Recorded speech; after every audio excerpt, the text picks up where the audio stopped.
Hello everyone, happy Thanksgiving. Happy Thanksgiving. And welcome back to the pond. Yeah. We're in a little shed looking. It's like a little covered pier. Yeah, it's interesting. We got a little couch and a lamp and yeah, that's cool. Cozy little area. Yeah, got a little barrel table and some stools and whatnot.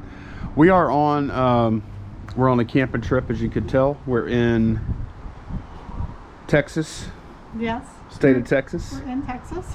We're going to go to, our plan is tomorrow we're going to the Renaissance Festival north of Houston a little ways. Yeah. Check that out. Todd Mission, Texas. But for today it is Thanksgiving and we are doing Thanksgiving in the camper. Yep. Just me, Candace, and Molly. Nice little cold front rolled in. It was like 70 degrees yesterday and now we're all bundled up. Yeah, it's not that cold yet. It's probably what, in the high 50s at this point. Probably so. It's just, it's damp and windy, so it makes it feel colder. Yeah. So, yeah, this is a nice little backdrop. What I figure we could do is a little Q&A vid, because we're not around to pull orders or anything. So, let's look at some questions y'all have been asking. Alrighty, so first question is from Chase Smith. How much would you make if the eBay demo channel had 1,000 subs? Okay, so the eBay product videos, or no, eBay demo videos channel, if it had 1,000 subs, and because that's not all it requires to be monetized. Wait, you can't see my there if I turn that way. To be monetized, or to get monetized on YouTube, you have to get 1,000 subs, and you also have to have 4,000 watch hours in the past 365 days. And then if you meet those two criteria, then your channel can become monetized. So let's take a look. Okay, this is the eBay demo vids channel, and you can see in the last 28 days it got 9,245 views, which sounds pretty good. However, a lot of those views are really short because they're like 30-second views or a minute or something like that, because most of the videos are super short. So I would say, just based on the 9,200 views, probably $20 to $30 a month, per month, if it was monetized. But here's the problem. If we look at the watch hours, if I look at on the channel for the last 365 days, only 614 watch hours. So not anywhere even close to the 4,000 watch hours you need in a year to get monetized. So even if we had 1,000 subs on that channel, still wouldn't make a dime because we wouldn't get monetized. Now, in fairness, in the last month or two, there's a lot more hours than the full year. So like the last 28 days, say 109. That's pretty good. But even if it's kept up at that rate, we'd only be looking at about 1,200 watch hours for the year. So with videos that short, it's going to be really difficult to get monetized on that channel. And even if it does, probably not going to make very much.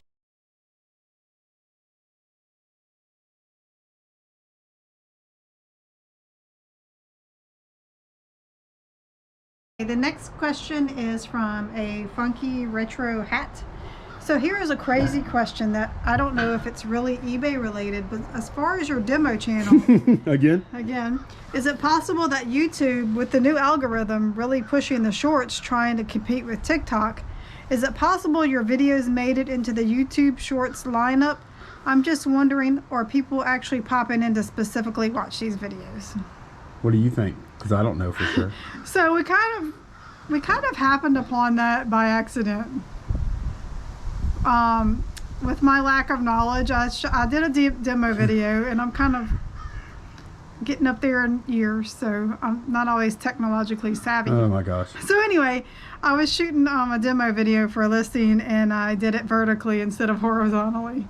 And we just rolled with it. And it got caught up in the shorts algorithm. Yep, apparently. it got caught up in the algorithm. It got like 1,500 views. Yeah. So yeah, I would definitely say YouTube. I think there's a huge battle going on between YouTube. Facebook has their own reels or whatever. And then Instagram. and then of course TikTok. All four of them are battling for those same eyeballs. So yeah, I think YouTube is pushing the shorts. Yeah, they're trying something new out.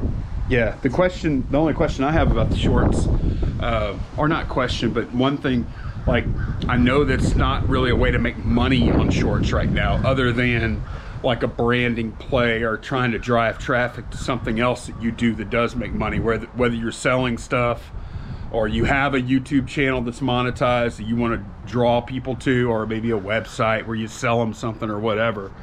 But yeah, just shorts on their own, I think it's pretty difficult to make money. They have some kind of like, I know YouTube has like a shorts fund that they'll put a big chunk of money into and split it up among all the shorts videos based on how many views they get or whatever.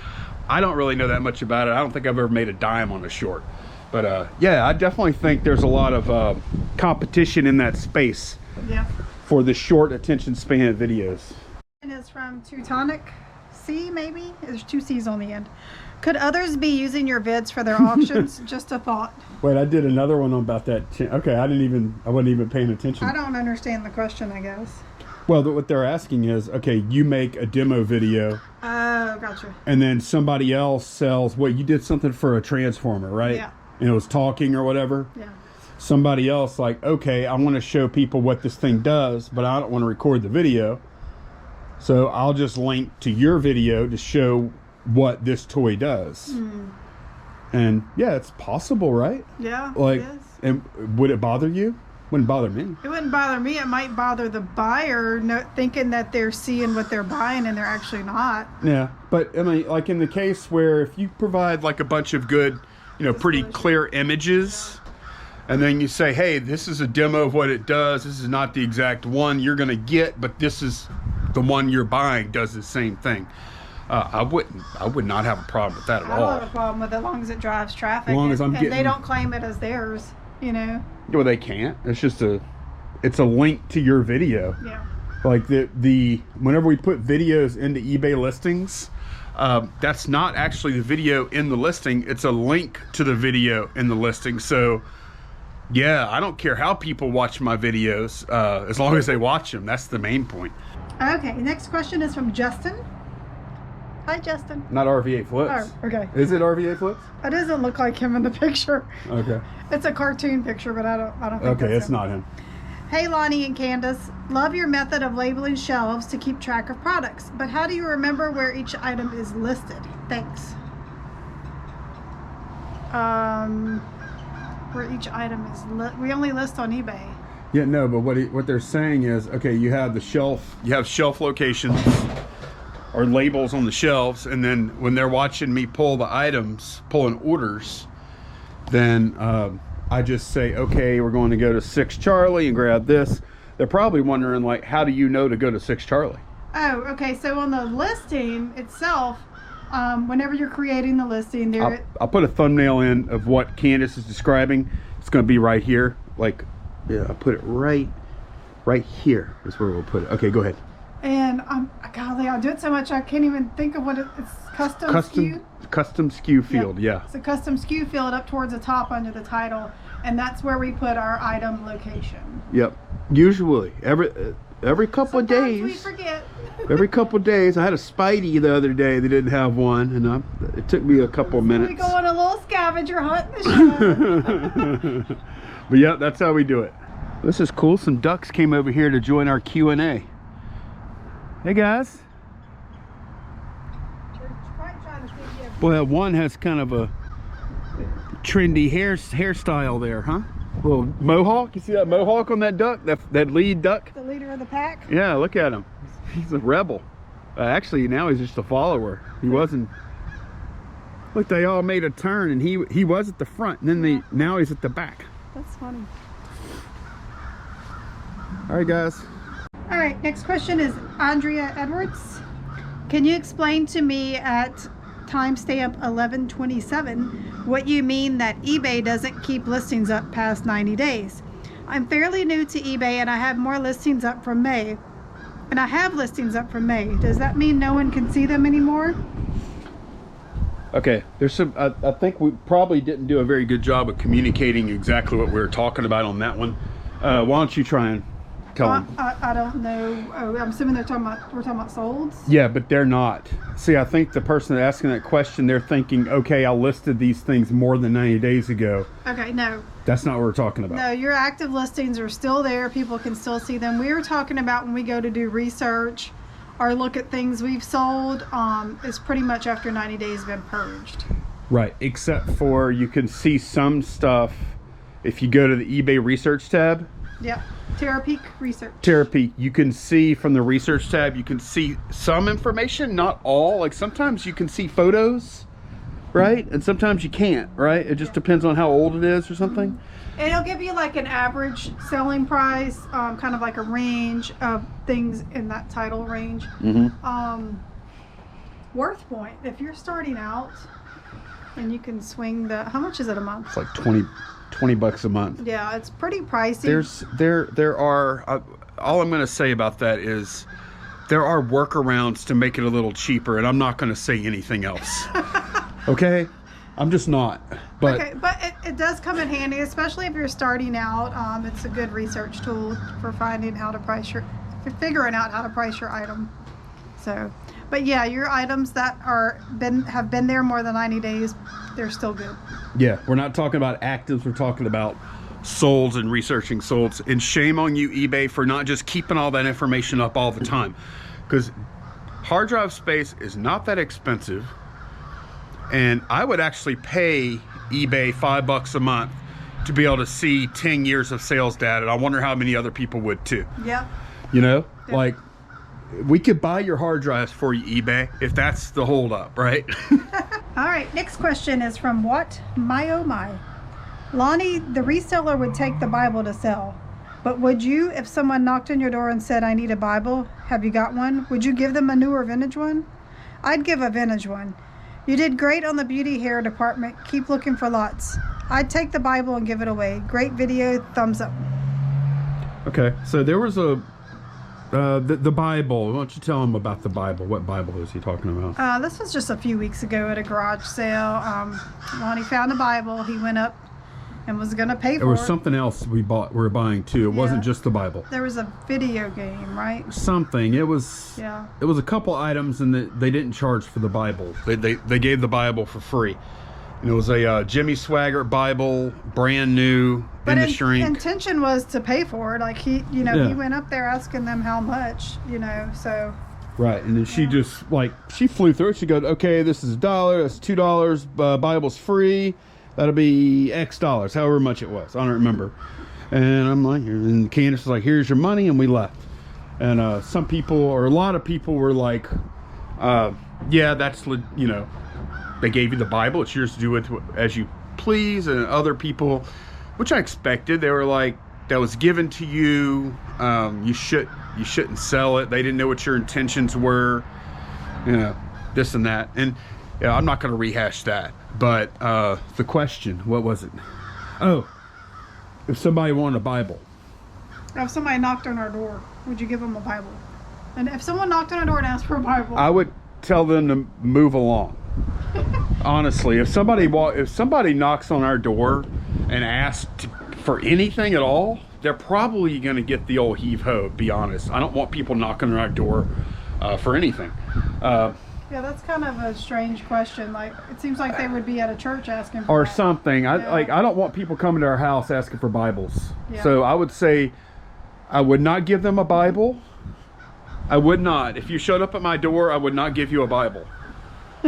I wouldn't. Probably wouldn't give you anything. It's just such a weird question. I know. Well, I mean, I didn't really think about it whenever I was sending it to you. But no, if somebody came up and asked, like, let's say somebody came up knocking on the door and they wanted $1. You'd be like, beat it. No. Yeah, go on door to door. No. That's weird. No, we don't enable solicitor types especially at our house. No way. But in general, though, I would be more than happy to give someone a Bible. As a matter of fact, we see free Bibles all the time, and I normally don't even, usually if there's a box, like at a church sale, and it says free Bibles, we don't take them. I don't even touch them. Yeah. I don't touch them. I never do. They usually come from garage sales and estate sales. Yeah, all the Bibles we get come from garage sales and estate sales. I don't go for the known free stuff. This is a one-off, happened to be free. But no, somebody showed up at my door, they ain't getting nothing. So like honestly, like that to me, that's like, get out of here. Yeah. You know, like you're trespassing. Move on. Yeah. But that has nothing to do with the fact they're asking for a Bible. If I don't know them and they're asking for anything, yeah. I mean, no, it's not the kind of world we're in at this point. Yeah. Maybe if they had like a flat tire or we've had situations like that where people have gotten. They needed a jump on their battery. I do stuff like that all the time. Not just asking for material things. No. No. Or if somebody was like, okay, at a garage sale, somebody goes, hey, can I get I know I might come off as like one of the stingiest people in the world, but I'm really not, believe it or not. If I encountered somebody at a garage sale and they said, hey, can I borrow $1? I want to buy that Bible really bad. I don't have $1. I'd be like, here's $1, man. Or here's a couple of dollars, whatever. But no, don't come to our house asking for Bibles, please. All right, interesting name on this next question, Lonnie. Yeah? Jack of Spades. Oh, cool. 1989. You know what's funny is we've been playing a little cards in the camper. You gonna tell them what we taught Mo how to play last night? We have taught Mo how to play Texas Hold'em. Yeah, we've been playing. We started out with 5-card stud. She didn't really like that. No, draw. It was draw. 5-card draw. But yeah, we taught our 12-year-old how to play poker last night. We didn't have any chips, so we're using zip ties as chips. It was fun. Yeah, she likes it, I think. She likes it, yeah. She just likes playing games in general. That's one of the things I love about camping trips is we get a chance to slow down, spend time together, and play games and talk and whatnot. And honestly, we normally at home, we don't really make that kind of time. So it's one of the good things. It's normally like dominoes or Clue. We taught her how to play hearts. With 3 players, it's a lot of cards to hold. So you got to hold 17 cards in your hand. So she wasn't digging that. So we switched it up. Well, were we in the middle of a question? Yes, that's the guy's name is Jack of Spades. Oh, okay. Well, we're over a minute in and we haven't read any of the question yet. Okay. Lonnie, have you considered getting a second shed simply for storage? It started looking a little cramped, LOL. Plus the ease of keeping everything there and not in a storage unit would be nice, I'm sure. It would be nice, but it's not gonna. We're actually going to slow down on this whole buying and selling business at some point, right? Yeah, I mean, we have a lot of inventory. You think we're going to slow down? No. Do you think we need a new shed? No. I don't know. No. I think it's working fine for now. I really don't see, like right now we have a lot of unlisted inventory. We have a ton of listed inventory. We've got like over 1,600 items listed. Yep. And then we bought a couple of thousand items the other day. Yep.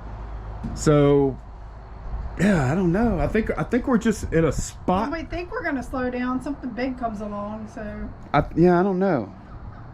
I don't know. We're not getting a shed. I don't know what we're going to do. I always tell Lonnie, I look at like our extra stuff that's unlisted as kind of like a rainy day fund. Yeah, but then we keep getting more stuff. Well, if the world ever shuts down again for some reason, we have stuff to list. I don't know what we're gonna do or what. Like I always have plans of the reselling thing not being quite that big, and then we end up just buying more and more and more. Honestly, haven't thought it through. Have not thought it through. I would like to have I don't know how big do we want this thing to get? I would like before we did that, we would probably rent some office space somewhere. Yeah. Before adding a second shed. You know what, I kind of anticipated it happening at some point with us, and I'm not Retiring. sure. Retire or semi-retiring, and maybe going to, like, instead of working 8 hours a day, maybe we work 3 or 4 hours a day and do something else the rest of the time. I really don't plan on eBay being our main source of income forever. So, and I just don't know how it's going to happen or what. But no, we're not going to put any more big money into stuff like sheds and things like that. But I don't know what's going to happen. We do seem to keep buying a lot of stuff, so I don't know how that fits in. Yeah. You have anything else to say? We don't know what we're doing, do we? Simply, we're not getting another shed. We don't know what we're doing though. No. We don't have it all planned out yet. No, we Sorry. just kind of fly by the seat of our pants. We are. Whee! All right, next question is from Andrew Koharchuk. Lonnie and Candace, I recently sold 2 Bibles and it wouldn't let me ship media mail.